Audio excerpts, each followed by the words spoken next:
जातनिहाय जनगणना करण्याचा मोठा निर्णय मोदी सरकारने घेतलाय, पण प्रश्न असा आहे की आतापर्यंत जातनिहाय जनगणनेपासून अंतर राखून असलेले मोदी सरकार यासाठी अचानक का तयार झाले आहेत आणि आता यावरनं त्यामुळे राजकारणही सुरू झालंय। बघूयात आज संदर्भातला हा रिपोर्ट।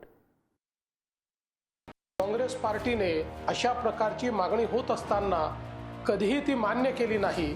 ते केवळ याच्यावर राजकारण करत राहिले। राहुल गांधी सातत्यानं जातीय गणनेची मागणी करतात, सातत्यानं। आज एक नेता नाही आहे मोदींचं अभिनंदन करायला। कुठे गेले वडेट्टीवार, कुठे गेले नाना पटोले, कुठे गेले शरद पवार, उद्धव ठाकरे। उशिरा का होईना सरकारने, केंद्र सरकारने हा निर्णय घेतला।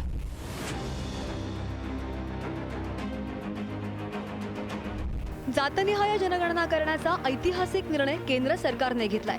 त्यामुळे आता अपेक्षेप्रमाणे यावरून श्रेयवाराचा राजकीय सामना सुद्धा रंगू लागलाय।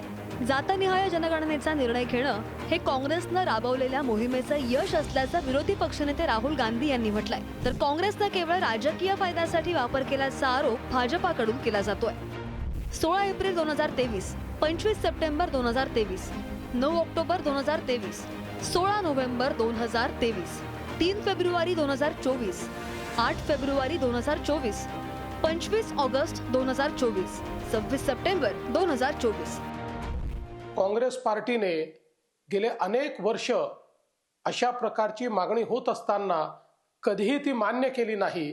ते केवळ याच्यावर राजकारण करत राहिले, पण मोदीजींनी याला मान्यता दिल्यामुळे देशामध्ये सामाजिक न्यायाचं नवीन पर्व हे माननीय मोदीजींच्या नेतृत्वात सुरू झालं आहे। देवेंद्र फडणवीस नक्कीच राजकारणात आहेत ना, त्यांनी राजकारण सोडलेलं आहे।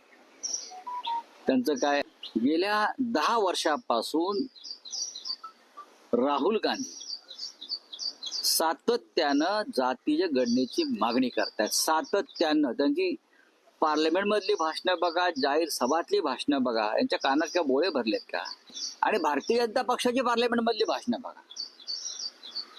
जातीय गणनेला कोणी विरोध केलाय हे पार्लमेंट मधला रेकॉर्ड तुम्हाला सांगतो।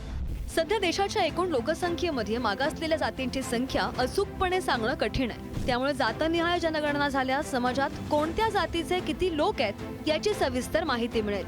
परिणामी आरक्षणाचा लाभ योग्य लोकांना देता येणार आहे। एससी आणि एसटी प्रवर्गाच्या आरक्षणाचा आधार त्यांची लोकसंख्या, ओबीसी आरक्षणाचा आधार 90 वर्ष जुनी जनगणना आहे।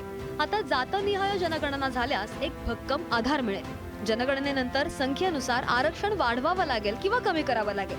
मागासलेल्या वर्गामधील लोकांची शैक्षणिक, सामाजिक, राजकीय आणि आर्थिक स्थिती सुद्धा कळेल। अनेक जातींना अजूनही आरक्षणाचा लाभ मिळत नाही, त्यांना सुद्धा फायदा होईल।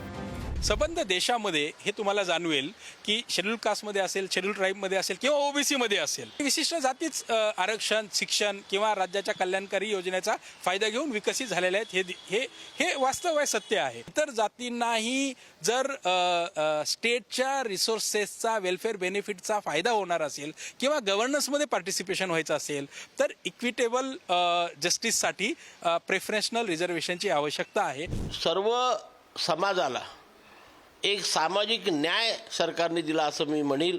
आणि त्यामुळे कुठल्या जातीची, कुठल्या वर्गाची किती लोकसंख्या आहे ती सर्व माणसांसमोर येईल आणि ती समोर आल्यावर लोकसंख्येच्या प्रमाणामध्ये सरकारला संविधानानुसार जे सांगितलेलं आहे त्यानुसार वाटा द्यावा लागेल। काँग्रेससह अनेक विरोधी पक्षांनी अशा प्रकारच्या जनगणनेची मागणी केली होती।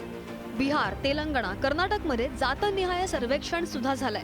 मात्र आता केंद्र सरकारने जातनिहाय जनगणनेचा निर्णय घेत मास्टर स्ट्रोक लगावल्याचं बोललं जात आहे। हिंदी भाषिक राज्यांमध्ये राजकीय समीकरणं बदलू शकतील।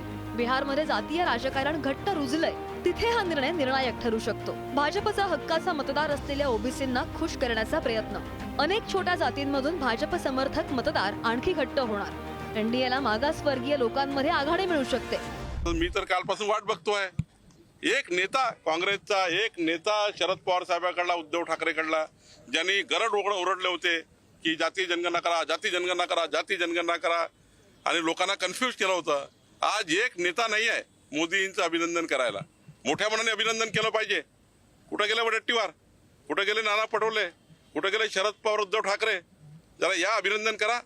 महाविकास आघाडी, राष्ट्रवादी काँग्रेस आणि काँग्रेस मी स्वतः राहुल गांधीजी आणि अमोल दादा कोल्हे आणि आम्ही सगळ्यांनी अनेक वेळा पार्लमेंटमध्ये ही मागणी केलेली आहे. संसदेत ही आमची मागणी अनेक वर्षांची आहे. उशिरा का होईना केंद्र सरकारने हा निर्णय घेतला. मी त्याचं मनापासून स्वागत करते. खरं तर भाजपने यापूर्वी जातनिहाय जनगणनेला कडाडून विरोध केला होता. जाती जातीत फूट पाडण्याचा विरोधात प्रयत्न करतायत असा आरोप भाजप नेते वारंवार करत होते. मात्र आता भाजपचा विरोध अचानक कसा मावळला? निवडणुकीच्या मुख्य मुद्द्यातली विरोधकांची हवाच काढण्याचा प्रयत्न भाजपनं केलाय का, असा प्रश्न आता विचारला जातोय. ब्युरो रिपोर्ट, पुढारी न्यूज.